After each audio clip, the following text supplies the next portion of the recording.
Dr. Morgan Dalphini, linguist and researcher, examined the power of language, which flowered in the dark era of slavery and colonial oppression. Eventually, this language came to be known as Kweyol. St. Lucia's once maligned native tongue is derived from a multitude of cultures and individuals forcefully captured and taken from their homelands. Over generations, the captive people who were not allowed to speak their own African tongues, developing a form of dialect that helped them to organize and coordinate riots, revolts, and even rebellions against slave drivers and plantation owners. In this way, they transformed the language of oppression into a language of liberation. Dr. Dalphini traced the history of certain words from African, Europe to the Caribbean, showing how New World dialects evolved to suit the needs of a newly emerging people.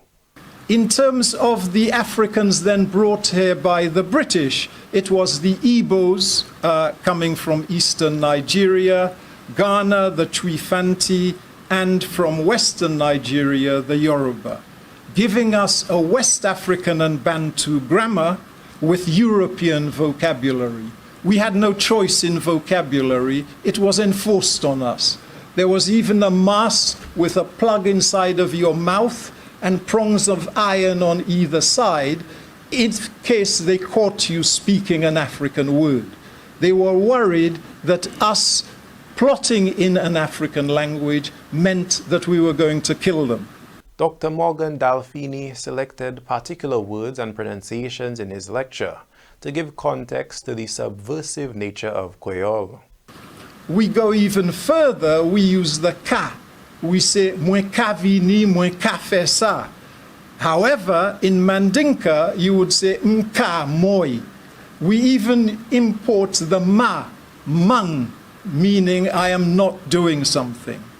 This is reinforced by other elements from other African languages, such as Twi, where we put the equivalent of ka in the same place. So the Twi would say, mereko, I am coming, and we would say, mwen ka vini.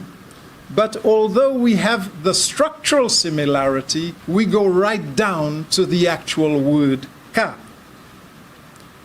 In terms of our African cultural inheritance, it's often heard in storytelling. There's the story of New Nok, a slave at the Beauséjour plantation, and it is said in the story, yo van li pou wash, yo van li pou planche, monsieur yo jik van li pou glow. Language was one of the main forms of empowerment and rebellion for many unwilling settlers fighting against colonial domination.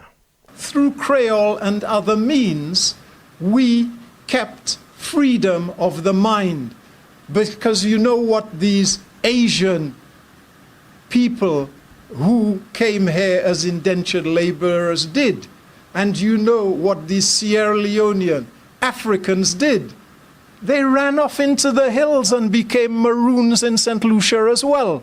So even post-emancipation, the strategies we used during slavery, we managed to pass it on to foreign people to the island to keep their freedom.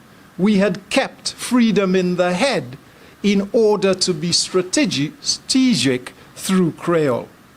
This academic perspective defies the traditional view of Kweyol as a peasant language of powerless people.